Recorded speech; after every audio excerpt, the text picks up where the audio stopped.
Pada kesempatan kali ini, aku akan menceritakan kisah unik yang kualami bersama Tante Dona. Kisah unik itu terjadi saat aku berkunjung ke rumahnya. So, tanpa berlama-lama lagi, kita mulai ceritanya. Setelah mengajukan cuti kantor beberapa minggu ke depan, aku berniat mengunjungi rumah salah satu kerabatku di desa. Rasanya memang sudah lama aku tak berkunjung ke sana. Apalagi dengan kesibukanku yang baru saja mendapat jabatan baru. Agaknya aku memang harus meluangkan waktu untuk sekedar menetralkan kembali pikiranku. Desa merupakan tempat yang pas menurutku. Selain udara sejuk, juga tak ada polusi kendaraan. Sebelumnya, perkenalkan namaku Sandi. Di usia ke-26, aku sudah dipercaya menjadi manajer di sebuah perusahaan di kota. Sayangnya, kisah asmaraku tak sebaik karirku. Karena pada kenyataannya, aku masih jomblo alias bujangan. Padahal, kata teman-temanku, wajahku lumayan, bahkan bisa dibilang tampan. Tapi entahlah, aku justru cenderung mengagumi ibu-ibu daripada wanita seusiaku. Singkat kata, pada hari Jumat sore, berangkatlah aku ke rumah saudaraku. Sampai di sana jam 3 pagi, dan langsung disambut Pak Desem dan juga istrinya Bude Marwah. Pak Sami merupakan kakak dari ibuku. Beliau dulu tinggal di kota yang sama namun sejak menikah, memilih menetap di desa ini. Gimana kabarnya, Sandi? Tanya Paman Sam. Kok tambah ganteng toh? Sambung Bude Marwah.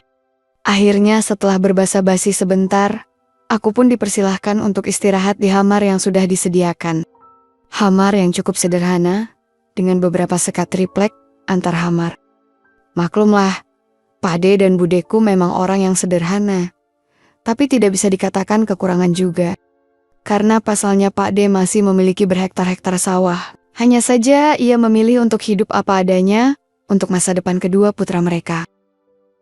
Singkatnya, pada hari kedua aku tinggal di sana. Aku berniat jalan-jalan ke pasar sekaligus cuci mata, berharap siapa tahu dapat jodoh di sana. Aku sengaja tak menggunakan mobilku. Lagi pula letaknya tak begitu jauh, sehingga aku memilih naik delman, sekalian memperhatikan jalanan persawahan. Udara sejuk mengiringi perjalananku, berbeda sekali dengan di kota yang panas dan gerah. Singkatnya, siang hari setelah mengelilingi pasar, rupanya mendung sudah menggelayut di langit, dan agaknya sebentar lagi turun hujan. Aku buru-buru mencari delman yang sudah berjajar di pelataran pasar. Kebetulan aku mendapat delman yang sudah berisi 2 penumpang, seorang pria parubaya dan seorang ibu-ibu yang kuperkirakan berusia 50 tahunan. Kasihan ya dek, sekarang delman susah dapat penumpang. Semua orang banyak yang pakai sepeda motor, celetuk si ibu saat aku duduk di sampingnya. Aku hanya tertawa kecil tidak berani menjawab, karena takut omonganku menyinggung tukang delman itu. Jika ku perhatikan sekilas, ibu ini cantik juga. Wajah khas orang Jawa dengan postur yang waduhai juga. Ibu habis dari mana? Ngantar anak ke sekolah, mampir ke pasar sekalian. Adik, tinggal di sini? Enggak bu, kebetulan saya dari kota, liburan di sini. Kalau ibu? Dusun kerajaan, sahutnya. Bawa banyak belanjaan dagang ya bu? Iya dagang nasi, sejak suami meninggal. Habisnya, mau kerja apa lagi dek? Saat itu, aku baru tahu jika dia seorang janda. Delman pun mulai berjalan. Penumpangnya pun hanya kami bertiga. Pria yang duduk di depan kami tidak memperhatikan kami. Ia sibuk memperhatikan sawah sekitar. Sudah berapa lama suaminya meninggal bu? Tanyaku basa-basi. Hampir 2 tahun. Pak, hati-hati dong, ujar si ibu, yang tiba-tiba menggenggam tanganku. Sontak aku kaget. Sekaligus gimana gitu? Dalam hati aku bersorak berkat tukang delman yang ngerem mendadak karena ada batu. Si ibu bisa dekat denganku. Maaf dek, kata ibu itu buru-buru melepaskan tangannya. Tapi kemudian ia menoleh ke arahku dengan senyum yang berbeda. Aku pun membalas senyuman itu. Entah kenapa ada perasaan lain, meski hanya peristiwa sederhana, tapi seolah membekas di hati. Saya mau berhenti di warung bakso.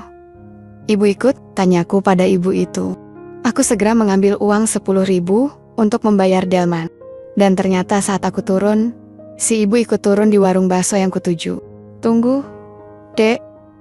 Aku tersenyum sambil membantunya membawa barang belanjaannya. Awal yang baik, pikirku. Dari perkenalan singkat itu, ku ketahui dia bernama Donna. Usianya 48 tahun. Suaminya meninggal karena sakit yang tak kunjung sembuh. Dia punya 2 anak, yang sulung kelas 2 SMA. Sedangkan yang bungsu masih SD kelas ke-5.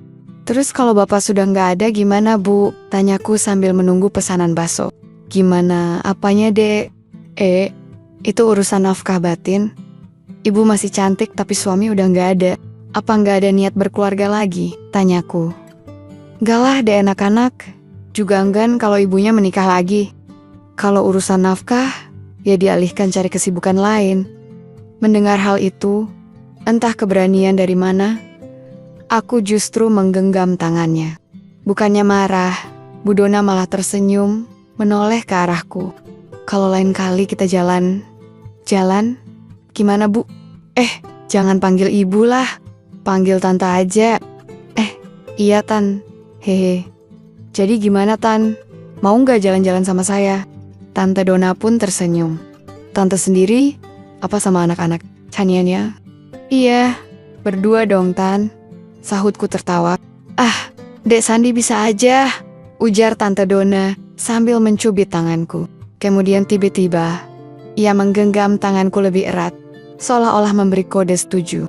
Hampir 30 menit kami ngobrol dan makan bakso, sampai akhirnya berpisah di sana. Tante Donna memilih jalan kaki pulangnya karena sudah dekat, katanya. Sementara aku menunggu delman yang lewat. Sebelum pulang, tadi aku sempat menanyakan nomor ponselnya.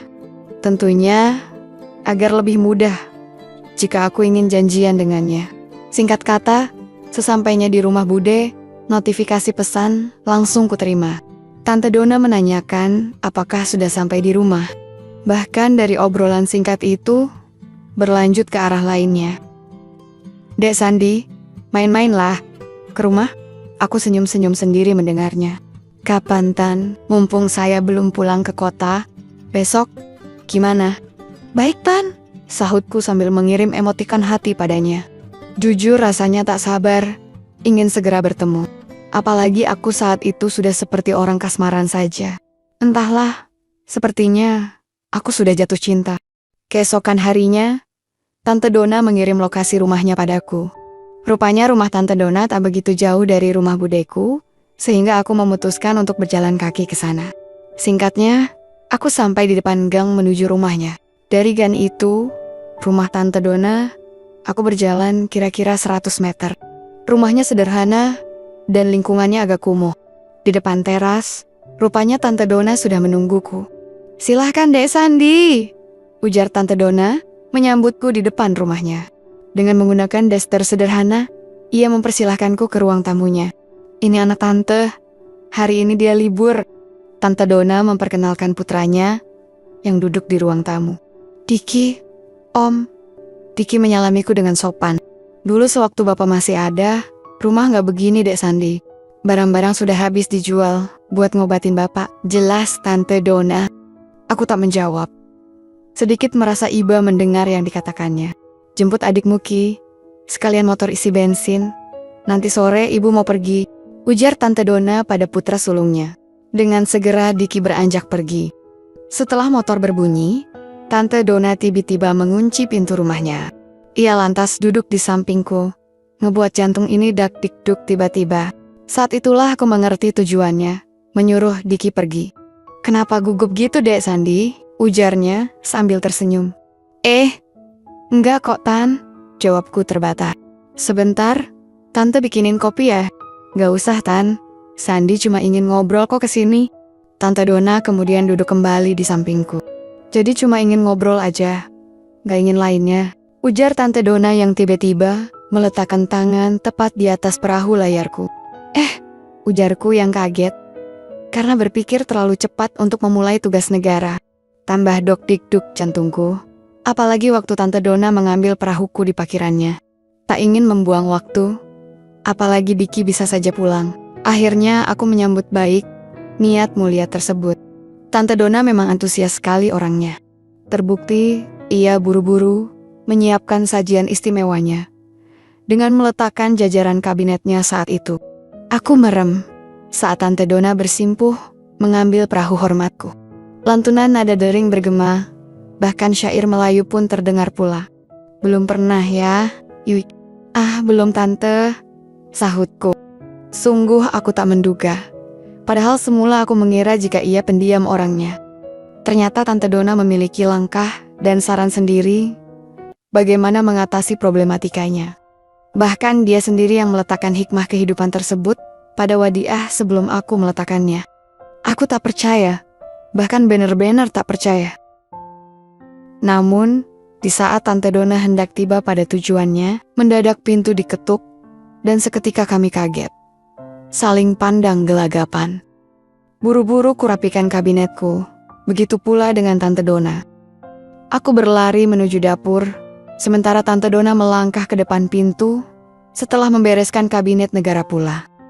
"Sandal siapa itu?" ujar seorang pria yang sepertinya baru tiba dari perantauannya. "Bapak kok sudah pulang?" "Katanya pulang lusa," ujar Tante Donna pada pria itu. "Jawab dulu, sandal siapa itu?" Pria itu kembali bertanya. "Sandal temannya Diki kok, Pak. Ketinggalan," sahut Tante Donna beralasan. Sementara aku yang bersembunyi di belakang pintu dapur justru terheran sekaligus panik. Pasalnya pria itu seperti begitu akrab dengan Tante Donna. Apa jangan-jangan dia pacar Tante Donna ya? "Diki, nak, Bapak pulang," ujar pria itu sambil melangkah menuju salah satu kamar di sana.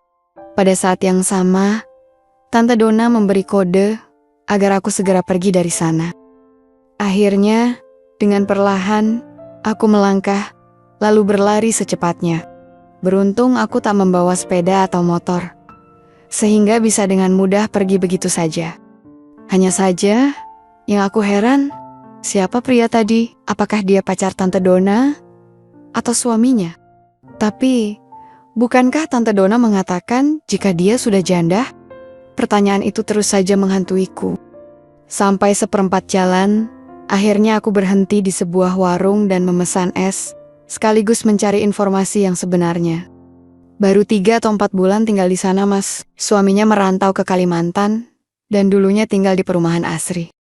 Ibu dengar-dengar dari tetangga, dia sering bawa teman, tapi kita nggak ada yang peduli. Wong orangnya juga cuek sama tetangga." Begitu cerita pemilik warung es tersebut menceritakan asal-usul Tante Donna. Berarti dugaanku salah selama ini. Tante Donna rupanya berbohong padaku. Dia mengaku sudah menjanda, padahal suaminya merantau keluar pulau. Dengan kunci WA, aku melangkah pulang ke rumah Bude. Dan 3 hari kemudian, tanpa memberi kabar, Tante Donna aku kembali ke kota. Begitulah pengalamanku yang pernah kualami selama liburan di rumah sanak saudara. Ambil sisi positifnya, dan semoga dengan sisi negatifnya dapat mengambil hikmah bahwasanya kita harus berhati-hati dalam memilih teman. Jangan sampai pertemanan yang tak jelas dapat berimbas pada kehidupan kita selanjutnya. Sampai jumpa di kesempatan selanjutnya, dan salam persahabatan.